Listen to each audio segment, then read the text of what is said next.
क्या आप जानते हैं कि आखिर क्यों कुछ लोग बहुत ज़्यादा अमीर बन जाते हैं और क्यों गरीब लोग वहीं के वहीं रह जाते हैं। मैं आपको बताने वाला हूँ अमीर और गरीब के बीच का फ़र्क। दोस्तों, हर किसी का सपना होता है कि वो एक सक्सेसफुल इंसान बने और कई लोग सक्सेस भी होते हैं, लेकिन कुछ लोग वहीं के वहीं रहते हैं। ऐसा इसलिए होता है, चलिए इस बात को हम अच्छे से समझते हैं। हमारे पास दो अलग अलग माइंडसेट के लोग हैं और दोनों एक ही जगह काम करते हैं।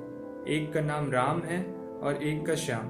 राम ऐसा पर्सन था जो कि हमेशा ये सोचता था कि मैं ये पैसा कहाँ कहाँ इन्वेस्ट करूँ जिससे कि मैं और पैसा कमा सकूँ, और श्याम इसके जस्ट उल्टा माइंडसेट का इंसान था जो कि सोचता था कि कब मेरी सैलरी आए अपने परिवार के लिए नए नए कपड़े या कुछ फैशन की चीजें खरीदूं। इसमें पहला पर्सन अपनी सैलरी को इन्वेस्ट करता है और दूसरा सैलरी से बेकार की चीजें खरीद लेता है।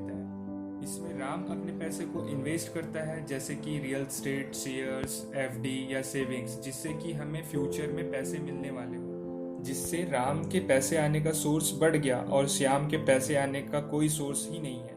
आप सिर्फ उन्हीं चीज़ों को खरीदो जिसकी आपको ज़रूरत हो। बेकार की चीज़ें आपको खरीदने के लिए और अट्रैक्ट करती है। अमीर लोग एसेट्स बनाते चलते हैं और गरीब लोग लाइबिलिटीज़ बनाते हैं। क्या होते हैं एसेट्स और लाइबिलिटीज़? एसेट्स वो चीज़ें होती है जो कि आपको फ्यूचर में पैसे कमा के देती है, जिसकी वैल्यू बढ़ते रहती है, और लाइबिलिटीज़ वो चीज़ें होती है जो कि आपके जेब से पैसे निकाल लेती है।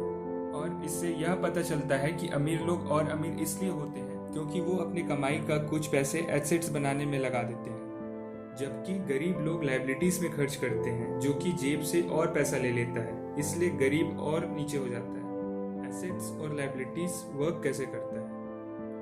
दो लोग थे, राम और श्याम।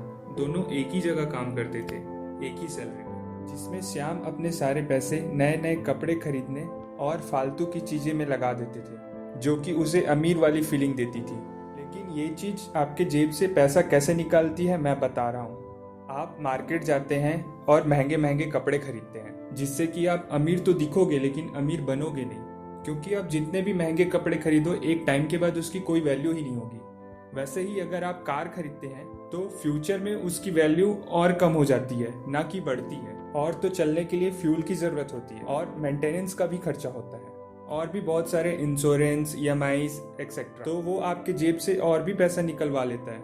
वहीं राम ने अपने पैसे बॉन्ड्स, शेयर्स, रियल एस्टेट में लगाया होता है, जो कि फ्यूचर में उसके पैसे ही और पैसे कमा के देगा।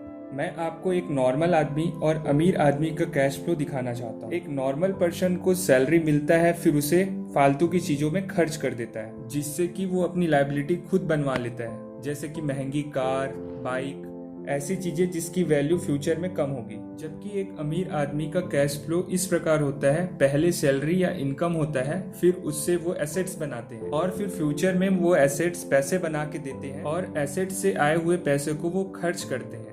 और यही फर्क है कि अमीर और ज्यादा पैसे बनाते चलते हैं क्योंकि उनकी इनकम की सोर्स बढ़ती जाती है। हम नॉर्मल पर्सन इसलिए नहीं है कि हमारी सैलरी कम है। लोग कहते हैं कि हमारी तो कम इनकम है और हम इतने पैसे से कुछ नहीं कर सकते, और ये सोचते हैं कि उनको ज्यादा सैलरी मिलेगी तो ज्यादा आराम से लाइफ निकलेगी। लेकिन ये सोच गलत है, क्योंकि हमारा साइकोलॉजी ऐसे काम करता है, अगर आपकी इनकम बढ़ती है तो आपके खर्च भी बढ़ेगी, क्योंकि ज्यादा पैसा जब जेब में रहेगी तो ज्यादा अच्छे और नए चीजें खरीदने की ओर आकर्षित होंगे। इस प्रकार आपकी खर्च भी बढ़ेगी। इस वीडियो में मैं आपको बताना चाह रहा कि हमें पैसा कहाँ पे खर्च करना चाहिए। उम्मीद है आपने इस वीडियो से बहुत कुछ सीखा होगा, और अच्छा लगा हो तो अपने दोस्तों के साथ शेयर जरूर करें।